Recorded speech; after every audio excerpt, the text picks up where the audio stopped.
90 రోజుల కోర్సు పూర్తి చేస్తే చాలు 100% ప్లేస్మెంట్ సపోర్ట్ తో సాఫ్ట్వేర్ జాబ్ మీ సొంతం. వెంటనే కోడ్ జ్ఞాన్ డెస్టినేషన్ ని సంప్రదించండి. పదాన్ని మనం అరుదుగా వింటుంటాం, కానీ హైదరాబాద్లో చూసుకుంటే ఈ కో లివింగ్ కల్చర్ అనేది మామూలుగా మారిపోయింది. ఒక అమ్మాయి, పెళ్ళికాని అమ్మాయి, పెళ్ళికాని అబ్బాయి కలిసి హాస్టల్లో ఉండడం, అపార్ట్మెంట్స్లో ఉండడం అనేది ఈ మధ్య కాలంలో మనం బాగా చూస్తున్నాము. మరి దీనిని కో లివింగ్ కల్చర్ అనే దాన్ని కొంతమంది సమర్థిస్తున్నారు, కొంతమంది ఇది చాలా ప్రమాదాలకు దారితీస్తుంది, యువత తప్పుదోవ పడుతుంది అని కూడా చెప్తున్నారు. మరి దీనిపైన కౌన్సిలర్స్, మోటివేషనల్ స్పీకర్ ఏమంటారో వారి మాటలను తెలుసుకుందాం. ప్రస్తుతం మనతో స్టూడియోలో ఉన్నారు motivational speaker and counsellor Rajani Ramma గారు. నమస్తే మ్యామ్. నమస్తే Naveena. Ma'am, co living culture మీరు వినే ఉంటారు. సో ఈ కల్చర్ అనేది ఒక ట్రెండే అయిపోయింది. ఇప్పుడు కొంచెం పాష్ అని కూడా చెప్తున్నారు. అంటే ఇది చాలామంది, కొంతమంది ఓకే అంటున్నారు, కొంతమంది మాత్రం యువత రాంగ్ వేలో వెళ్తుంది, మంచిగా ఉన్నంతసేపు పర్వాలేదు, ఏదైనా మిస్టేక్ జరిగితే ప్రమాదం అని చెప్తున్నారు. దీన్ని మీరు ఏమంటారు మేడం? కోలివింగ్ అంటే అమ్మాయిలు అబ్బాయిలే కలిసి ఉండాలని ఏముంది? అబ్బాయిలు కలిసి ఉండొచ్చు, అమ్మాయిలు కలిసి ఉండొచ్చు కదా. అయితే ఈ కోలివింగ్ అనేది ఏంటంటే ఒక రెంటల్ పర్పస్ మీద స్టార్ట్ అయింది అసలు ఇది. ఇప్పుడు ఇద్దరు కలిసి ఉంటే రెంట్ తగ్గుతుంది 50-50. ఒకళ్ళే అయితే ఇప్పుడు లగ్జరియస్గా ఉంటున్నాయి కదా బిల్డింగ్స్ అనేవి, విత్ ఆల్ ఫెసిలిటీస్. లేనిదంటూ ఏం ఉండదు అక్కడ. రిక్రియేషనే కానీ, స్పోర్ట్స్ కానీ, గేమ్స్ కానీ, టైంపాస్ కానీ, టీవీలు కానీ, ఒక క్లీనింగ్, లాండ్రీస్, సెక్యూరిటీ పర్పస్, వాళ్ళు కూడా అన్ని ఫెసిలిటీస్ పెడతారు కాబట్టి with CC cameras 24 hours full security. ఇప్పుడు అమ్మాయిలు ఉన్నారనుకో విడిగా, ఒకవేళ మంచి అమ్మాయిలు అయితే విడిగా ఉంటారు, లేకపోతే అబ్బాయిలతో ఉండేవాళ్ళు కూడా ఉన్నారు. అలా అమ్మాయిలు మాత్రమే ఉండే రూమ్స్లో కూడా అలారం మనకి మోగించడానికి స్పెషల్ యాప్స్ అని, బటన్స్ అని అరేంజ్మెంట్స్ కూడా వాళ్ళ రూమ్స్లో చేస్తున్నారు. మరి ఇంత హైలీ అరేంజ్మెంట్స్ చేస్తున్నప్పుడు దానికి తగ్గ రెంట్స్ వాళ్ళు కలెక్ట్ చేస్తారు. అయితే అది 3 స్టార్ హోటల్ లెవెల్లో, 5 స్టార్ హోటల్ లెవెల్లో తగ్గకుండా ఉంటున్నాయి. తర్వాత ఏంటంటే ఇప్పుడు అంటే వాళ్ళు ఇచ్చే ఫెసిలిటీస్ని బట్టి వాటి రేంజెస్ కూడా ఉంటాయి, అది వేరే విషయము. వీళ్ళు ఏంటంటే రెంట్ మనము షేర్ చేసుకుందాము అనే పర్పస్తో స్టార్ట్ అయ్యి, సరే కొంచెం సేవ్ చేసుకోండి, ఇంటికి డబ్బులు పంపించాలి, కానీ ఇది మెల్లమెల్లగా కల్చర్ విలాసాలకు అలవాటు పడిపోయి ఇప్పుడు 5 స్టార్ హోటల్లో ఉన్నట్టు ఫీలింగే ఉంటుంది వాళ్ళకి. ఉన్నప్పుడు ఆటోమేటిక్గా ఇంకా వాళ్ళ విలాసాలకి, లగ్జూరియస్ లైఫ్కి అలవాటు పడతారు. అంటే ఆటోమేటిక్గా అదే కావాలనిపిస్తుంది, ఒకళ్ళని చూసి ఒకళ్ళు, ఒకళ్ళని చూసి ఒకళ్ళు. అంటే దీని నుంచి ప్రమాదాలు కూడా ఉంటాయని కొంతమంది అంటున్నారు మేడం. మరి యంగ్స్టర్స్ రాంగ్ వేలో కూడా వెళ్తారు. కలిసి ఉన్నంతసేపు ఓకే, పర్లేదు, హ్యాపీగా ఉండడం, వెళ్ళడం ఓకే, తర్వాత జరిగే పరిణామాలు ఎలా ఉంటాయి? పరిణామాలు అంటే వాళ్ళు అక్కడ ఉంటున్న విధానాన్ని బట్టి పరిణామాలు ఉంటాయి. ఇప్పుడు నేను ఇందాక చెప్పినట్టు అమ్మాయిలు మాత్రమే ఉన్నారనుకోండి, 2-3 ఒక రూమ్లో షేరింగ్, దాని విధానాన్ని బట్టి వాళ్ళకి పెద్దగా నష్టాలు ఏమి జరగవు. అమ్మాయిలు అబ్బాయిలు కలిసి ఉంటే కదా ఏదన్నా, అప్పటికీ కూడా రాకపోవచ్చు, కానీ ఆ కల్చర్ అవసరమా? ఇప్పుడు అమ్మాయిలతో ఉండాలి, అబ్బాయిలతో ఉండాలి అని అంటారు. మీరు ఇలా కలిసి ఉండండి. అబ్బాయిలతో ఎందుకు కలిసి ఉండాలంటే మీ మైండ్లో, మీ మైండ్ సెట్, మీ ఆలోచన, మీ థాట్ ప్రాసెస్ అనేది వేరే విధంగా ఉంది. ఉన్నప్పుడే కదా మీరు అబ్బాయిలతో ఉండాలి లేదా అమ్మాయిలతో ఉండాలనే ఆలోచన అప్పుడు కదా వస్తుంది. అసలు ఇది ఒక కల్చర్ అని కూడా చెప్పండి నేను. ఇప్పుడు ఏమంటారంటే ఒక్కొక్క ఏరియాలో ఒక్కొక్క లోపమో, ఒక్కొక్క లోటో, తక్కువ కానీ ఎక్కువ కానీ ఫెసిలిటీ అట్లా ఉండొచ్చు. అంటే ఎగ్జాంపుల్ ఏం చెప్తాను, నేను అంతా తిరిగాను కాబట్టి చెప్తున్నాను. లైక్ బాంబే లాంటి సిటీస్లో అసలు మనుషులు ఉండడానికి ప్లేస్ ఉండదు. ఇప్పుడు ఒక చిన్న కిచెన్ ఉందనుకోండి, దాంట్లోనే ఎన్నో పెడతారు, గోడల్లోంచి బయటకు లాగే, దాన్ని ఏమంటారు, ఒక ర్యాక్స్ లాగా లాగుతారు, 2-3 అలా కడతారు, 4 పక్కల కడతారు. అలాగా వన్ సైడ్ నిలబడి జస్ట్ మనిషి నిలబడటానికే వంట ఉంటుంది. ఇటు ఈ ఎప్పుడైతే ఏ ర్యాక్ అవసరమైతే ఆ ర్యాక్ బయటకు లాక్కుంటారు. ఫర్ ఎగ్జాంపుల్ ఇదంతా ఒక చిన్నగా సామాన్లు, కిచెన్ ఐటమ్స్, గ్రాసరీస్ పెట్టుకోవడానికి ఒక చిన్న దాంట్లో నుంచి ఒకటి ఇంకో సైడ్ 1, 2, 3 అలా ఉండొచ్చు. ఒక్కొక్కటి బయటకు లాగుతారు నైట్ అయ్యేటప్పటికి. ఎందుకు? పడుకోవడానికి. ఫ్యామిలీ మెంబర్స్ 2 ఉండొచ్చు, 3 ఉండొచ్చు, 4 ఉండొచ్చు, చెప్పలేం. ఇది ఇప్పటిది కాదు, బాంబేలో ఎప్పటి సంగతో 40-50 సంవత్సరాల నుంచి ఈ కల్చర్ కాదు. ఇది నేనేమంటానంటే ఇది ఒక నీడ్, వాళ్ళకి ప్లేస్ లేదు అంత. బాంబే అనేది ఎప్పుడూ కూడా కాస్ట్లీ సిటీ.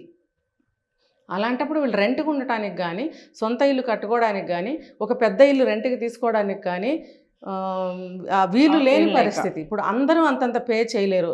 నెంబర్ 2 ఏంటంటే అక్కడ too much cost of living. Rents తీసుకోండి, ఈవెన్ మిరపకాయలు కొనాలన్నా కూడా బాంబే సిటీ నేను చెప్తుంది, చాలా కాస్ట్లీ అనమాట. సో అందుకని చెప్పి వాళ్ళు ఉన్న కాస్త ప్లేస్లోనే ఇప్పుడు ఎవరైనా ఓనర్స్ ఉంటారు, వాళ్ళు రెంట్కి ఉందా అని అవతల వాళ్ళు అడుగుతున్నప్పుడు వీళ్ళు రెంట్కి ఏ విధంగా మనం ఇవ్వచ్చు అనే థాట్ వీళ్ళకి వచ్చినప్పుడు వీళ్ళు ఈ విధంగా బిల్ట్ చేయటం స్టార్ట్ చేశారు. అంటే నేను బాంబేలో ఉన్నాను కాబట్టి నేను ఉండున్నాను ఒకప్పుడు కాబట్టి నేను చెప్తాను, చూశాను. నేను ఎక్కడుంటే అక్కడ సర్వే చేయటం అలవాటు నాకు. ఈవెన్ వాళ్ళు స్లమ్ ఏరియాస్ ఉంటాయండి పక్కన, రోడ్డు పక్కనే. వాళ్ళ జీవన విధానం టార్పాలిన్ గుడిసెలాగా వేసుకొని ఉంటారు. దాని లోపలికి వెళ్ళి చూడండి మీరు, ఆ చిన్న దాంట్లోనే 4 పక్కల రకరకాల ఫెసిలిటీస్ ఉంటాయి. మనకు ఆశ్చర్యం వేస్తుంది. వాళ్ళ ఇంట్లో ఉన్న 3-4 మెంబర్స్ కూడా వర్క్ చేస్తూనే ఉంటారు. అన్ని 4 ఇన్కమ్స్ ఉన్నా కూడా వాళ్ళు రోడ్డు పక్కన, ఇప్పుడు మన కన్స్ట్రక్షన్ అయ్యే దగ్గర రోడ్డు పక్కన టార్పాలిన్ వేసుకొని జస్ట్ పేవ్మెంట్ మీద ఉంటారు కదా, ఆ పేవ్మెంట్ మీదనే ఉంటాయి ఇలాంటి ఇళ్ళు. మేబీ అది చూసే మన వాళ్ళు ఈ కూలి వాళ్ళకి కన్స్ట్రక్షన్ ప్లేసెస్లో అది ప్రొవైడ్ చేస్తున్నారేమో ఈ రోజుల్లో మనకి ఇక్కడ. అయితే అక్కడ లైఫ్ స్టైలే అది, ఇంక తప్పదు. రోడ్డు పక్కనే అది వేసేసుకుంటారు, లోపల అనేకమైన అరలు పెట్టేసుకుని ఫెసిలిటీస్ చేసుకుంటారు. ఎందుకంటే స్థలం లేదు, తర్వాత పే చేయలేరు, అంత స్తోమత ఉండదు, ఉన్నా కూడా సరిపోదు. నలుగురు సంపాదించినా ఆ సంపాదన సరిపోదు. సో ఇంకా మనలాంటి వాళ్ళు జాబ్ చేసేవాళ్ళు కూడా, నేను ఇందాక చెప్పినట్టు ఒక రూమ్, ఆ రూమే ఎంతో కాస్ట్. ఎప్పుడో 40-50 సంవత్సరాల క్రితమే 5,000-10,000 ఉండేదట. అంటే దాదాపు నాకు అంతగా తెలియదు ఆ రోజుల్లో, నేను ఐడియా ప్రకారం చెప్తున్నా, విన్నదాని ప్రకారం. మరి ఆ రోజుల్లోనే అంతా ఉంటే వాళ్ళు, ఆ రోజుల్లో డబ్బు చాలా తక్కువ ఇది కదా, మరి అప్పుడే అంత రేటు పెడితే వాళ్ళు, మరి ఇప్పుడు ఈ రోజుల్లో ఎంతెంత రెంట్స్ ఉంటాయి. ఒక్కసారి ఎవరైనా ఇంట్రెస్ట్ ఉంటే బాంబే వెళ్ళి చూసి రావచ్చు ఈ లైఫ్ స్టైల్ జీవన విధానాన్ని. మేడం మీరు చూసుకుంటే ఇప్పుడు నీడ్ అంటున్నారు మీరు, ఒక విషయం నీడ్ అన్నారు కాబట్టి ఓకే. మరి ఎంతమంది ఆ నీడ్కి సంబంధించి కో లివింగ్ కల్చర్ అనేది ఉపయోగించుకుంటున్నారంటారా? ఇక్కడ నేను బాంబే సంగతి ఎందుకు తీసుకొస్తున్నానంటే, ఫస్ట్ ఇది తెలుసుకోవాలి అందరూ కూడా, మనం ఎందుకు చెయ్యాలి అంటే. ఇది కొంచెం బ్యాక్ వెళ్ళి మనం తెలుసు, అక్కడ లేదా ఇక్కడ లేదా. కొంతమంది చెప్తున్నారు నార్త్ ఇండియన్ కల్చర్, కొంతమంది చెప్తున్నారు వెస్ట్రన్ కల్చర్.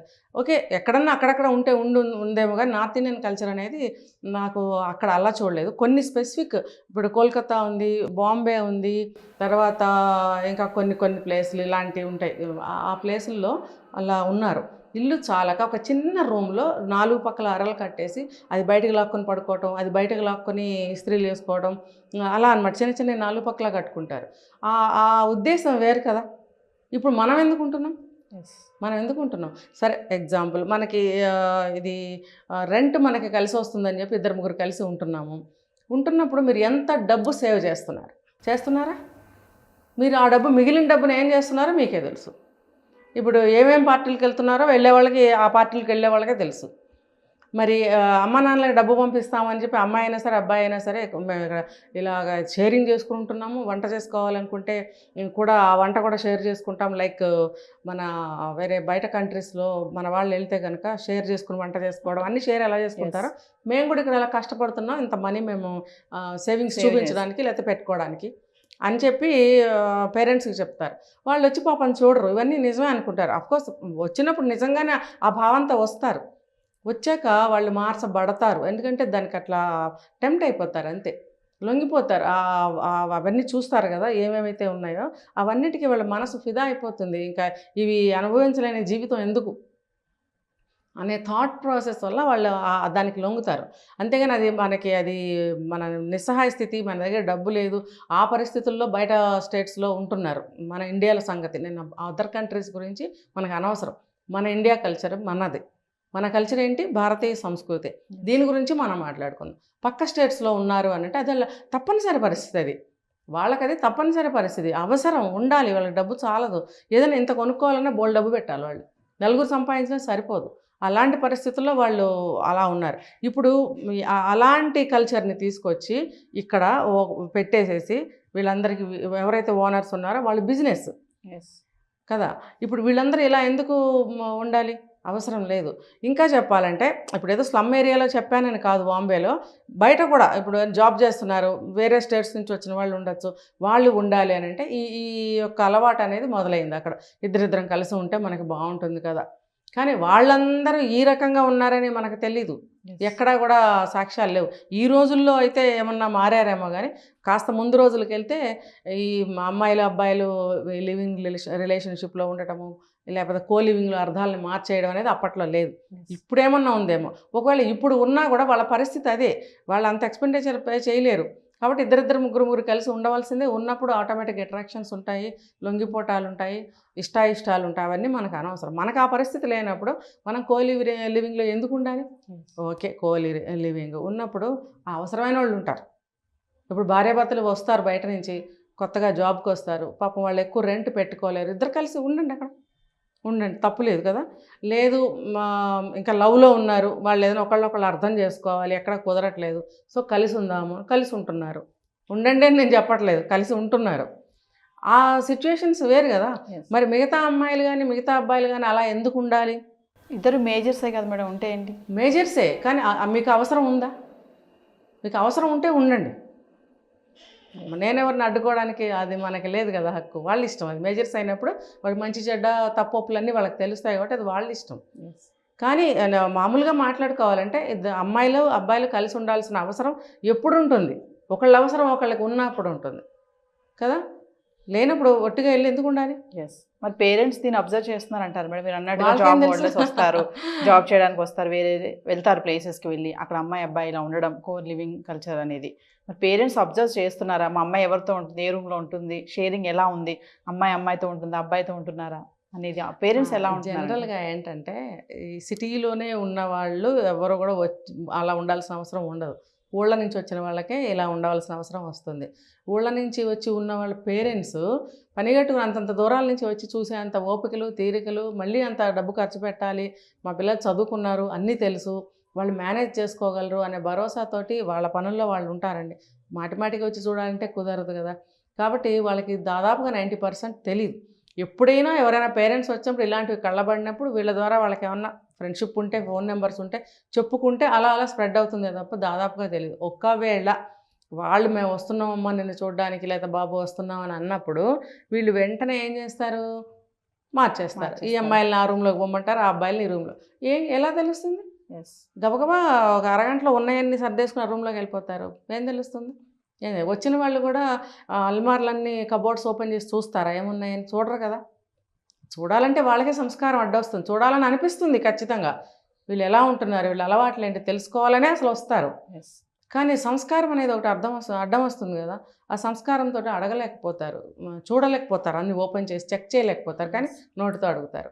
కాబట్టి ఇలాంటివి మనకి అవసరం ఉంటే కోలివింగ్ చేసుకోండి. అది దేనికి? మీరు ఆ అవసరాలు వేరే ఉంటాయి, మనం వాటి గురించి మాట్లాడుకోవట్లేదు కాబట్టి. ఇది మంచా చెడ్డ అంటే అవసరాన్ని బట్టి. మీరు నిజంగానే ఒక మ్యాచ్ కుదిరింది, పేరెంట్స్ కుదిర్చారో లేకపోతే మీరు లవ్ చేసుకున్నారో, మీకు అది ఒకళ్ళొకళ్ళు అండర్స్టాండింగ్ చేసుకోవాలి, కొద్ది రోజులు కలిసి ఉందాము అని అనుకుంటే ఉండండి. కానీ ఇది ఎటు తయారైందంటే కొంతకాలానికి కోలివింగ్ అనేది పెళ్లి చేసుకోవాలని అనుకునే వరకు వస్తే కనుక, ఒకవేళ అసలు కోలివింగ్ అనే దానికి అర్థం ఇది కాదు, మార్చేశారు, అర్థాలు మార్చేశారు. కాబట్టి నేను ఇలా మాట్లాడాల్సి వస్తుంది. పెళ్లి చేసుకోవాలని అనుకుంటే అప్పుడు మీరు ఉండండి ఒకళ్ళొకళ్ళు అర్థం చేసుకోవడానికి, అంతే. ఊరికే వెళ్ళి ఉండాల్సిన అవసరం కూడా లేదు. సో ఫైనల్లీ మేడం, కో లివింగ్ కల్చర్ అనేది హైదరాబాద్లో ట్రెండీ అయిపోయింది. ఫైనల్గా ఏం చెప్తారు మీరు? ఏం చెప్తానంటే ఒక రకంగా పుచ్చిపోయింది హైదరాబాద్. ఇంకెంతకన్నా ఏం చెప్పాలి, పుచ్చిపోయింది. ఇప్పుడు అమ్మాయిలు వాళ్ళకి వాళ్ళు తెలుసుకోవాలి. పోనీ అబ్బాయిలు ఇప్పుడు ఏదన్నా జరిగితే అమ్మాయిలకి ఎక్కువ నష్టం జరుగుతుంది కాబట్టి అమ్మాయిలకి అంటే, అబ్బాయిలు కూడా అనవసరంగా అమ్మాయిల్ని కెలక్కండి. ఆ అమ్మాయిలు మీ చెల్లెళ్ళో అక్కలో మీ పిన్నులో అమ్మలో బామ్మల లాంటి వాళ్ళే, వాళ్ళు కూడా వాళ్ళని కెలక్కండి. మీకు నిజంగా లవ్ పడింది, వాళ్ళ మీద లవ్ చేస్తున్నాము, ఇష్టమైంది, ఆ అమ్మాయికి కూడా ఇష్టమైంది, ఒకళ్ళనొకళ్ళని అర్థం చేసుకోవడానికి దగ్గరగా ఉండే అవకాశం లేదు అని అనుకున్నప్పుడు అలా పోనీ తీసుకుని ఉండండి. కానీ జాగ్రత్తగా పవిత్రంగా ఉండండి. సెక్సువల్ దాకా ఎందుకు వెళ్తున్నారు? అక్కడ దాకా వెళ్ళకండి. ఇప్పుడు ఇంకా ఉన్నారు లివ్ ఇన్ రిలేషన్షిప్ అని, డేటింగ్స్ అని, అవన్నీ మనం తర్వాత మాట్లాడుకుందాం, ఇంకొక ఎపిసోడ్ చేద్దాము. అట్లాంటి వాటిల్లో ఫైనల్ స్టెప్ ఏంటంటే ఆఫ్టర్ మ్యారేజ్. ఈ కో లివింగ్ వాళ్ళు కూడా మ్యారేజ్ వరకు వెళితే కనుక కొంతమంది ఇంకొక స్టెప్ తీసుకుందాం, అది కూడా క్లియర్ చేసుకుందాం అన్నట్టు ఆ పాయింట్కి కూడా వెళ్తున్నారు. ఆఫ్టర్ మ్యారేజ్ ఒకరికొకరు సాటిస్ఫై చేసుకోగలుగుతామా, అది కూడా టెస్ట్ చేసుకుంటున్నారు. ఆ టెస్ట్ కోసం అని వంక పెట్టి, నేనంటున్నా వంక అని, వాళ్ళ దృష్టిలో వంక అవునో కదా నాకు తెలియదు, వంక పెట్టి అది కూడా కానిస్తున్నారు. ఆ తర్వాత సాటిస్ఫై లేదనుకో విడిపోతున్నారు. మరి అది ఏంటి, ఎటుపోతుంది కల్చర్? కాబట్టి కోలివింగ్ అనేది ఎవరికి అవసరమో వాళ్ళే ఉండటం మంచి పద్ధతి. ప్రతి ఒక్కళ్ళు పొలం వెళ్ళిపోవడం అనేది అది not good, not correct, not safe also. Ma'am మీరు అన్నట్టుగా పెళ్ళికి ముందే డేటింగ్ అని ఒకటి చెప్పారు కదా, మరొక ఎపిసోడ్ దాంతో కలుద్దాం. Yes. Thank you. Thank you. Suman టీవీలో మీ పర్సనల్ అండ్ బిజినెస్ ప్రమోషన్స్ కోసం కింది నెంబర్కి కాంటాక్ట్ చేయండి.